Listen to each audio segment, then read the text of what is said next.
అంటే పౌలు ఏం తెలియజేస్తున్నాడంటే, నాకు ఎటువంటి ఉద్దేశాలున్నా, నాకు ఎటువంటి తలంపులున్నా, నాకు ఎటువంటి ఆలోచనలున్నా, నాకు ఎటువంటి ఆశలున్నా, నాకు ఎటువంటి నిర్ణయాలున్నా వాటిని నేను ఆధారం చేసుకోవట్లేదు, వాటిని ప్రియముగా నేను ఎంచుకోవట్లేదు. కానీ ఆయన నన్ను ఎంచుకున్నాడు కనుక నా పని అదే. కనుక నేను ఆ పనిని పక్కన పెట్టను. కానీ ఏవైతే శరీరానికి సంబంధించి నన్ను లాగుతున్నా వాటిని అన్నిటినీ నేను పక్కన పెడతాను, దేవుని పనిని మాత్రం నేను పక్కన పెట్టను అంటున్నాడు. హల్లెలూయా, హల్లెలూయా, హల్లెలూయా. నాకు చదువుకున్న వాక్య భాగం అంటాడు, పై నుంచి కింద వరకు చదువుకుంటూ వస్తే అపోస్తలుల కార్యం 20వ అధ్యాయం 22వ వాక్యం నుంచి 26వ వాక్యం వరకు చదువుకుంటూ వస్తే అక్కడ పౌలు గారు తెలియజేస్తూ ఉన్నాడు, పౌలు గారు వివరిస్తూ ఉన్నాడు. ఏమనంటే, ఇదిగో నా ప్రాణం నేను ఎంతగానో ప్రియముగా ఎంచుకోవట్లేదు, నా ప్రాణం నేను ప్రియముగా ఎంచుకుంటే ఎటువైపు వెళ్ళలేడు, దేవుని వైపు వెళ్ళలేడు. తన ప్రాణమును ప్రియముగా ఒకవేళ ఎంచుకుంటే పౌలు గారు ముందుకు వెళ్ళగలడా? వెళ్ళలేడు.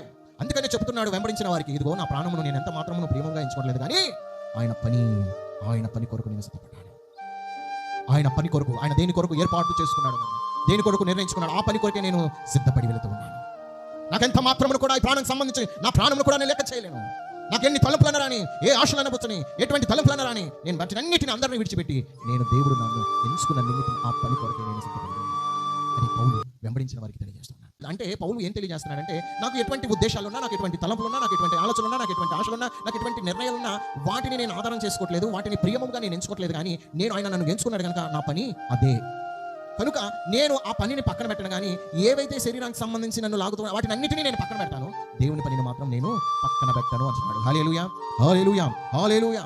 నాకు చదువుకున్న వాక్య భాగం అంటాడు, పై నుంచి కింద వరకు చదువుకుంటూ వస్తే అపోస్తలుల కార్యం 20వ అధ్యాయం 22వ వాక్యం నుంచి 26వ వాక్యం వరకు చదువుకుంటూ వస్తే అక్కడ పౌలు గారు తెలియజేస్తూ ఉన్నాడు, పౌలు గారు వివరిస్తూ ఉన్నాడు. ఏమనంటే, ఇదిగో నా ప్రాణం నేను ఎంతగానో ప్రియముగా ఎంచుకోవట్లేదు, నా ప్రాణం నేను ప్రియముగా ఎంచుకుంటే ఎటువైపు వెళ్ళలేడు,